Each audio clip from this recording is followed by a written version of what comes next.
모세가 홍해에서 이스라엘을 인도하며 그들이 나와서 수르 광야로 들어가서 거기서 사흘 길을 걸었으나 물을 얻지 못하고 광야에 이르렀더니 그곳 물이 있어서 마시지 못하였으므로 그 이름을 마라나 하였더라. 백성이 모세에게 원망하여 이르되 우리가 무엇을 마실까 하며 모세가 여호와께 부르짖었더니 여호와께서 그에게 한 나무를 가리키시니 그가 그에게 던지니 물이 달리에 들었더라. 거기서 여호와께서 그들을 위하여 복도와 유래를 정하시고 그들을 시험하셨으되 이르시되 너희가 너희 하나님 나 여호와의 말을 들어 순종하고 내가 보기에 의를 행하며 내 계명에 귀를 기울이며 내 모든 규례를 지키면 내가 애국 사람에게 내린 모든 질병 중 하나도 너희에게 내리지 아니하리니 나는 너희를 치료하는 여호와이니라. 그들이 에돔에 이르니 거기에 물새 열둘과 중려나무 이늘둘가 있는지라. 거기서 그들이 그 물 곁에 장막을 치니라. 아멘. 기도하겠습니다. 사랑의 하나님, 이 시간 부족한 종이 두려움과 떨림으로 주의 단에 있어서 주의 말씀을 개헌하고자 합니다.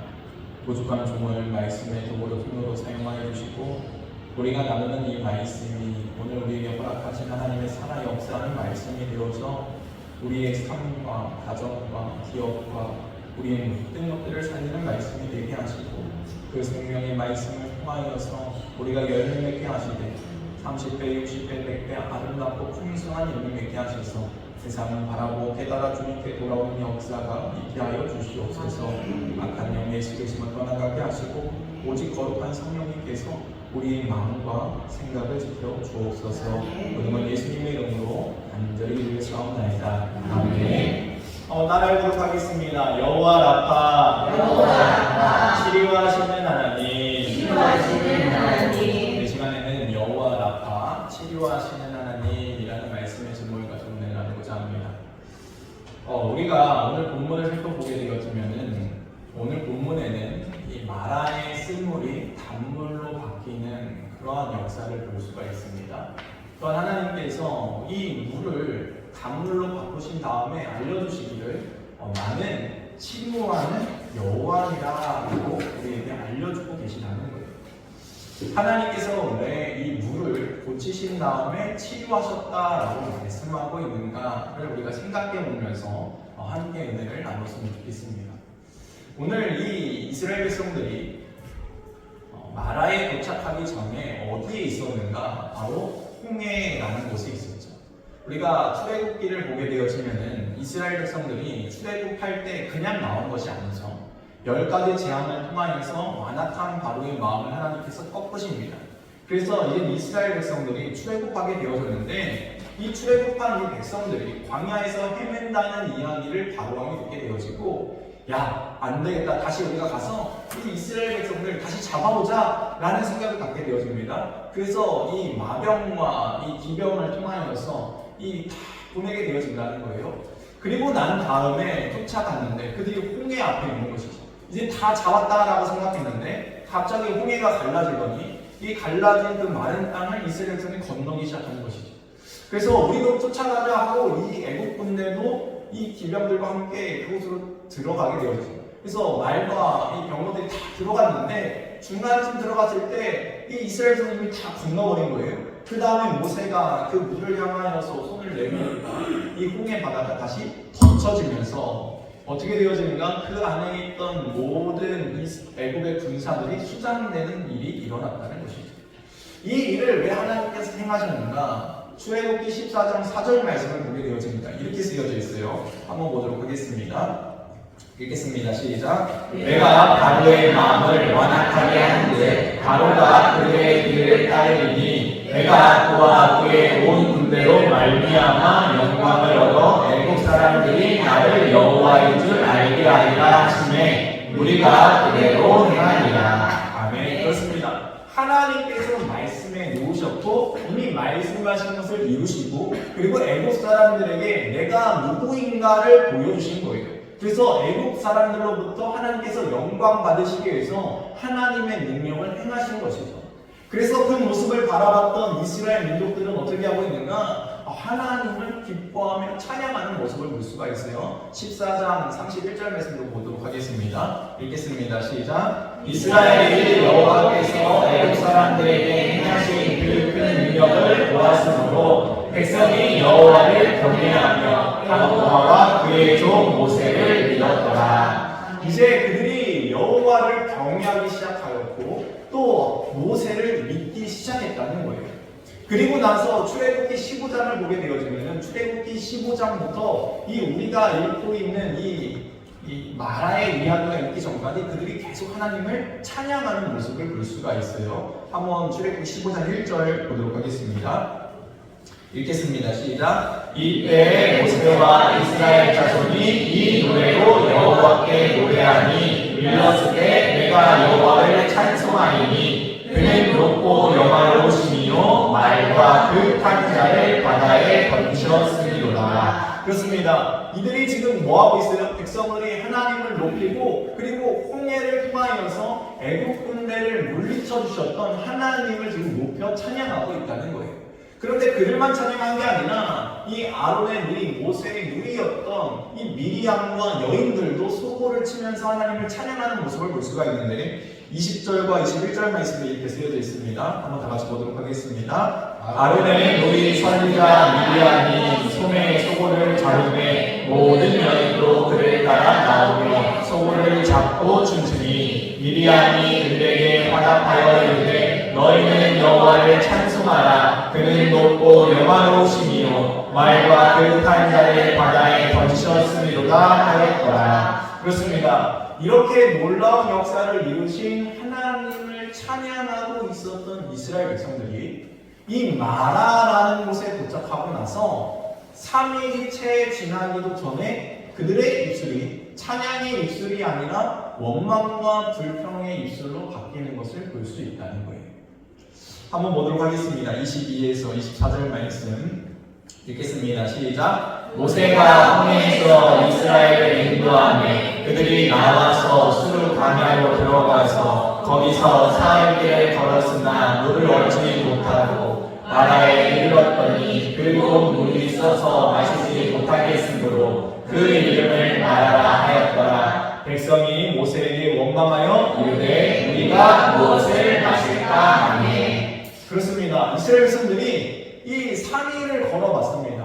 3일을 걸었는데 광야에서 헤맸는데 물을 못 찾은 거예요. 그러다가 이제 정말로 죽어갈 때쯤 물을 찾았습니다. 그래서 이제는 물을 마셔야겠다라고 생각했는데 문제는 그 물이 마실 수 없는 쓴 물이었다는 것이죠. 그래서 이스라엘 백성들이 그 이름을 마라라 하였다라고 말하는 것을 볼 수가 있죠. 여러분, 우리가 잘 아는 말 중에서 작심삼일이다라는 말이 있는데 정말 누가 그 말을 지었는가? 정말 지혜로운 사람이 지었던 것 같아요. 이 말은 정말 세계의 모든 공용어인 것 같습니다. 모든 사람들의 성품이 어떠한가를 잘 알고 있는 것이죠.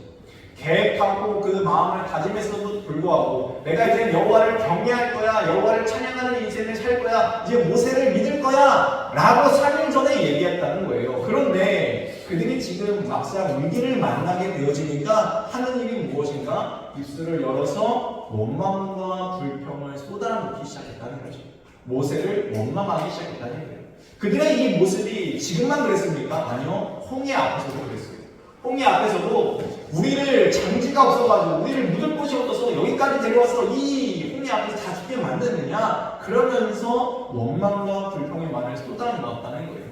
그런데 그 백성들은 지금도 여전히 변하지 않고 동일하게 원망과 불평을 하고 있다는 것을 우리가 볼 수 있죠. 하나님께서 왜 우리에게 이렇게 광야길을 걷게 하십니까? 왜 이런 어려움들을 만나게 하시는가? 우리가 그 이유를 분명히 알아야 되는데 하나님은 우리에게 하나님이 어떠한 분이심을 밝히 알게 하셔서 우리의 그 시선, 우리의 시각, 우리의 말, 행동을 바꾸시기를 원하신다는 것이죠.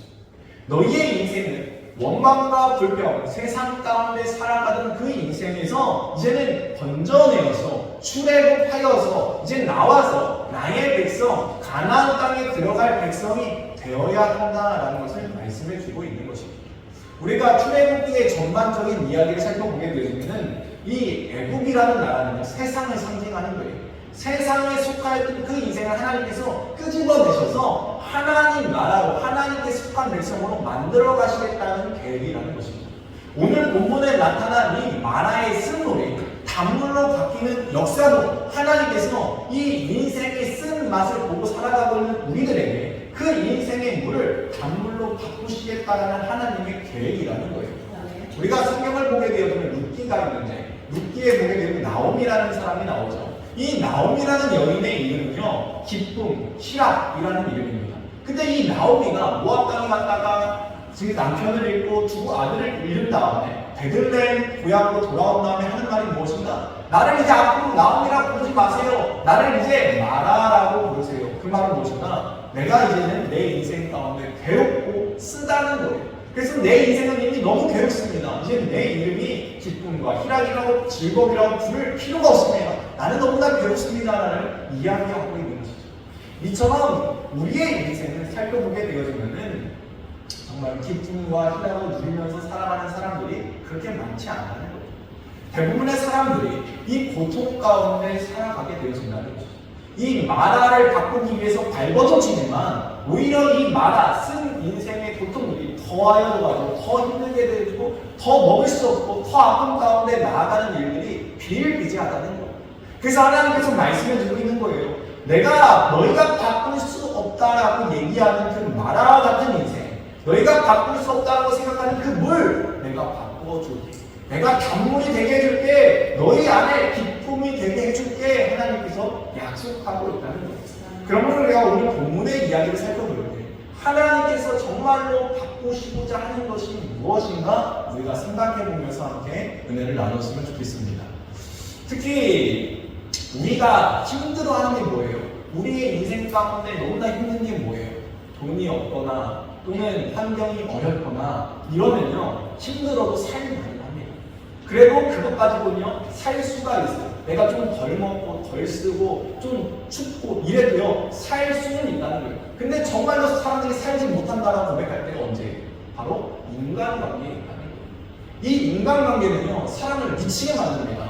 우리가 부부 사이에도 정말로 사이가 좋아요. 잘 이야기하다가 자고 일어나고 다음날 싸워봐요. 그럼 어떻게 돼요? 못 살겠어요.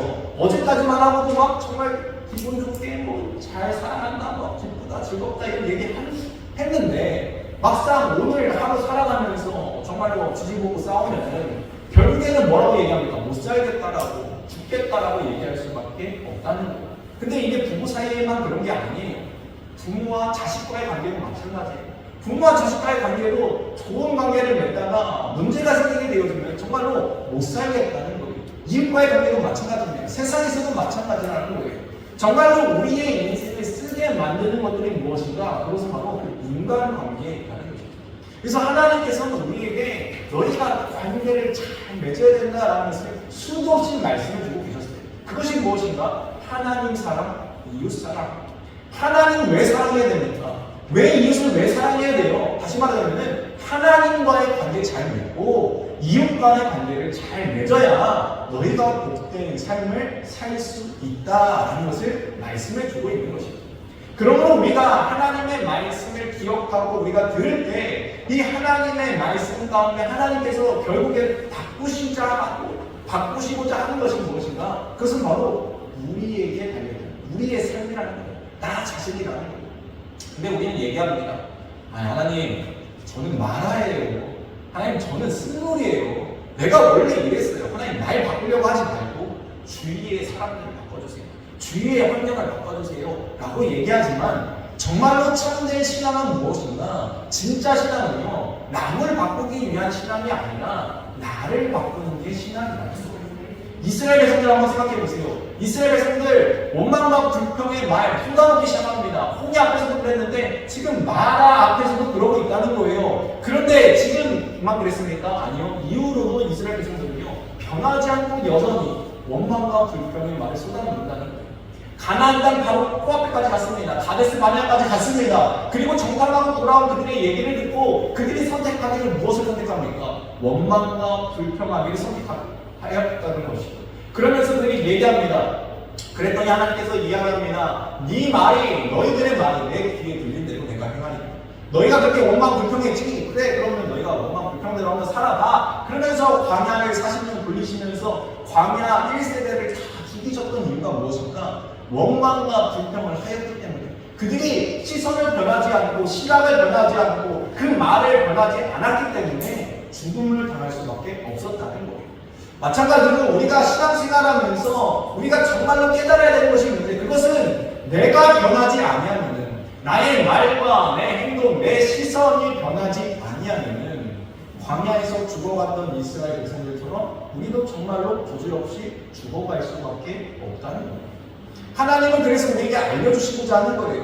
야, 내가 너에게 생물 먹으라고 내가 광야에서 이 광야길을 인도했냐? 내가 너희를 이 출애굽시켰냐? 아니라는 거예요. 너희의 그 인생을 내가 바꾸기 위해서 앞으로 내가 행할 일이 무엇인가 너희에게 밝히 보여주겠다라고 말씀하고 있는 것이죠. 그럼 사랑하는 성도 여러분, 우리가 하나님께서 어떻게 일하시는가 기억해야 됩니다. 하나님이 아무 계획도 없이 인도하시겠습니까? 아니라는 것이죠.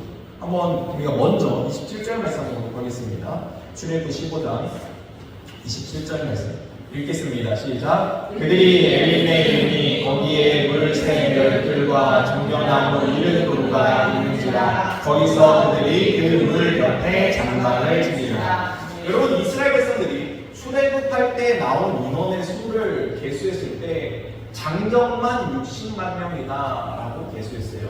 그러니까 어린아이와 여인, 노인들까지 포함하게 되어지고 또 그들이 가져갔던 가축들까지 포함하게 되어지면은 수백만 명이 먹을 물이 필요했다는 것이죠. 그런데 지금 마라의 도착해서 막 먹으려고 하는데 그게 안 됩니다. 근데 하나님은 어디까지 계획하고 있었어요? 이미 엘림이라는 곳을 계획하고 계셨다는 거예요.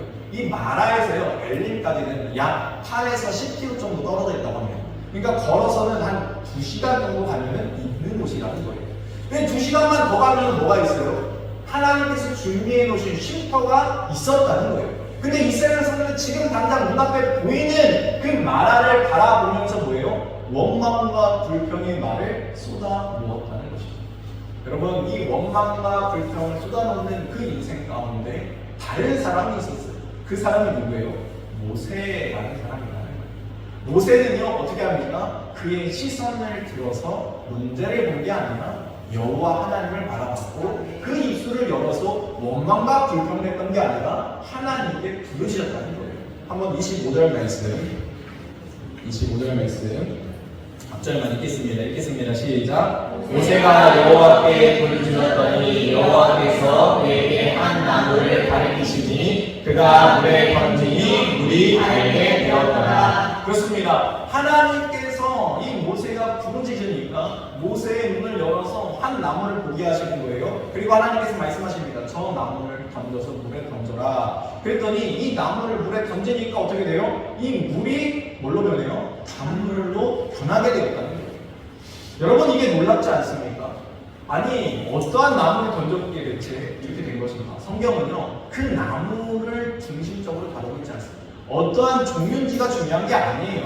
단지 눈을 들어서 여호와를 보게 되어지니까, 하나님께 부르짖었으니까 하나님께서 응답해 주셨고 하나님께서 일하여 주셨다는 거예요. 그래서 그 인생을 단물이 되게 해 주셨다라고 말씀하고 있는 것이죠.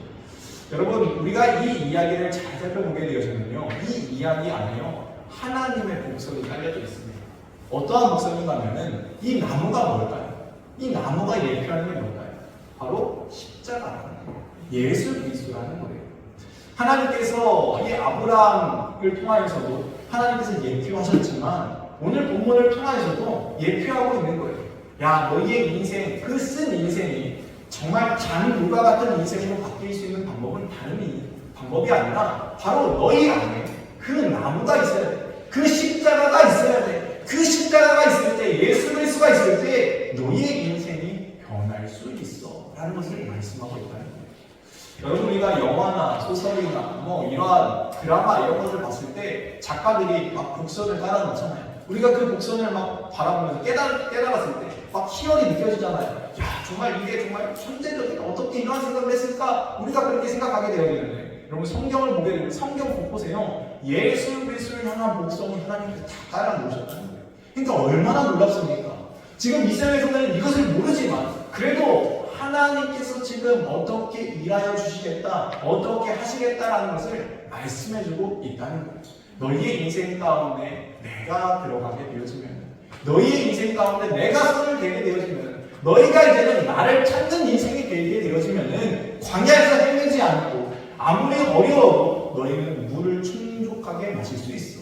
너희의 인생이 가나안 땅에 들어갈 수 있어. 그러므로 너희가 그 광야를 통해서 내가 너희에게 바라고 있는 것은 다른 것이 아니라 너희가 나를 의지하고 나를 바라보는 인생으로 나아가기를 원한다. 이것이 나의 계획이고 나의 뜻이다 라는 것을 말씀하고 있는 것이죠. 그러면 사랑하는 성도 여러분, 우리가 오늘 본문을 통하여서 이 이스라엘 백성들의 모습을 닮아서는 안 됩니다. 바로 모세의 모습을 생각하면서 그 모세의 모습을 닮아가야 된다는 거예요. 여러분, 지도자라는 것은요, 백성을 원망하지 않는 사람입니다. 여러분, 지도자라는 것은요, 영적인 아비가 되어진다는 거예요. 그 영적인 아비가 되어져서 이 자녀들, 백성들을 원망하고 불평하는 것, 이 말이 됩니까? 안 된다는 것이죠. 여러분, 이 부모가 자녀를 책망하는 것, 너 대체 왜 그러냐? 너는 왜 그래? 라고 얘기할 수 있죠. 근데요, 이것은 잘못된 말이에요. 자녀가 이 땅에 태어날 때 원해서 태어났습니까? 아니죠. 다 자녀는요, 부모 때문에 태어났습니다. 그리고 그 세상에 태어났는데 이 부모가 너 대체 너는 왜 그래? 누굴 닮아서 그래? 누굴 닮기는요? 부모님을 닮은 것이죠. 부모를 닮았기 때문에 그렇게 행동한다는 거예요. 그런데 여러분, 우리가 이 교육학자들이 늘 똑같이 얘기하는 게 있어요. 자녀는 결국에는 그 부모의 이 거울이 되어진다는 것이죠. 자녀의 문제는 어디서 찾는가? 모든 이 교육학자들은 부모에게서 찾는다는 거예요. 그러므로 우리가 자녀를 바라보면서 너 대체 왜 그러냐 이런 말 할 필요가 없다는 거예요. 나를 바라봐야 된다는 거예요. 나 자신을 바라보면서 아 그렇구나, 내가 이랬구나. 저도요, 아이들을 키우면서 아이들을 바라보면서 아이들의 잘못된 모습을 보일 때마다 제가 깜짝 놀라요. 나에게도 저런 모습이 있나? 저게 내가 그래서 그런 거구나. 그러면서 저를 착 바라보면서 반성하게 되어진다는 거예요. 이게 무엇인가? 성숙한 그리스도의 모습이라는 거예요. 하나님께서는 왜 하나님을 통하여서 우리를 바라보게 하십니까? 우리가 하나님 앞에 가게 되어지면 보이는 게 있어요. 그것이 무엇인가? 나의 죄됨이 보이는 거예요. 아, 내가 이렇게 죄인이구나, 내가 이렇게 더러웠구나 라는 것을 깨닫게 되어지는 것이죠. 그래서 우리가 하나님 앞에 서게 되어지면 회개할 수밖에 없는 거예요. 하나님 용서해주세요. 하나님 잘못했어요. 내가 앞으로 잘 살게. 하나님께서 우리에게 바라시는 게 뭐예요? 너희가 나를 닮아라. 내 안에 거하여라. 그 안에 거하기 위해서 우리에게 필요한 것은 깨끗함을 얻는 거예요. 그 깨끗함은 어떻게 있습니까? 바로 예수 그리스도의 부혈로 우리가 그것을 믿을 때 깨끗함을 얻는다는 것이죠. 그러므로 오늘도 이스라엘 백성들을 통하여서 하나님께서 동일하게 알려주고 계시는 거예요. 야, 너희가 그 물을 수속 바꿀 수 있느냐? 못 바꾸지. 그러나 내가 개입하면, 내가 역사하면 그 물도 바꿀 수 있어 라는 것을 말씀해 주고 있는 것이죠. 25절 후반부 보도록 하겠습니다. 25절 후반부 읽겠습니다. 시작. 거기서 여호와께서 그들을 위하여 복도와 윤례를 정하시고 그들을 시험하실세. 하나님께서 뭐라고 말씀하고 계세요? 시험하겠다라고 말씀하고 있습니다. 이 말씀은요, 우리가 지난주에 살펴봤던 아브라함을 테스트했다는 그 테스트와 똑같은 이야기입니다. 하나님이 시험하시는 이유가 뭐예요? 그들을 복된 땅 가나안 땅에 들어가기 하기 위해서는 그들의 시선이 바뀌어야 되고 그들의 마음이 바뀌어야 되고 그들이 여태까지 애굽에서 살아왔던 그 노예된 그 근성을 바꿔야 했기 때문에 하나님께서 광야 훈련을 통하여서 하나님께서 그들을 치료하겠다라고 약속하고 있는 거예요. 그래서 26절 말씀 한번 보도록 하겠습니다. 읽겠습니다. 시작. 이르시되 너희가 너희 하나님 나 여호와의 말을 들어 순종하고 내가 거기에 의를 행하며 내 대면에 귀를 기울이며 내 모든 규례를 지키면 내가 애굽 사람에게 내린 모든 질병 중 하나도 너희에게 내리지 아니하리니 나는 너희를 치료하는 여호와이니라. 아멘. 그렇습니다. 하나님은 우리에게 자신이 누구인가를 분명하게 말씀해 주세요. 나는 치료하는 여호와다. 여러분, 그렇습니다. 우리의 인생을 치료하실 분은 하나님밖에 없다는 거예요. 여러분, 우리의 인생을 우리가 바꾸기 위해서 얼마나 노력했습니까? 얼마나 많이 배웠습니까? 얼마나 많은 것을 배우려고 발버둥쳤습니까? 그래서 교양도 쌓고요, 문화적인 지위, 뭐 여러 가지 이것들을 통하여서 우리가 좀 거룩해 보고자, 좀 도덕적으로 살아보고자 노력해 봤다는 거예요. 그런데 우리의 본성은 안 바뀌어요. 여전히 그대로예요. 여러분, 아무리 깨끗한 물을 넣어도 이미 컵이 더러우면은 그 물은 마실 수 없는 물이 되어지는 거죠. 컵이 깨끗해지지 않으면은 아무리 무엇을 해도 소용이 없는 거죠. 우리가 변하지 않고는 거룩한 것, 좋은 것이 들어와도 우리는 바뀌지 않는다는 거예요. 그러면 하나님께서는 무엇하길 원하는가요? 너희를 치료하기를 원합니다. 너희를 치료하여서 내가 치료한 너희를 통해서 일하기를 원한다 라고 말씀하고 있습니다. 그렇습니다. 우리의 인생 가운데 하나님은 치료하지 못할 것이 하나도 없으시다는 거예요. 여러분, 우리의 인생이 아직도 마라입니까? 내가 마라라고 생각하여서 나는 포기하고 있습니까? 변할 생각이 없습니까? 하나님께 맡기시기 바랍니다. 눈을 들어서 생각을 바꿔서 마음을 다하여서 여호와를 찾을 때 여호와를 찾는 그 인생을 하나님께서 바꾸셨던 겁니다. 오늘도 하나님을 찾는 우리를 통하여서 하나님을 바꾸실 것이고 우리의 가정을 바꾸실 것이고 우리의 기업을 바꾸실 것을 믿음으로 고백하며 나아가는 저와 여러분 되기를 주님의 이름으로 축원드립니다.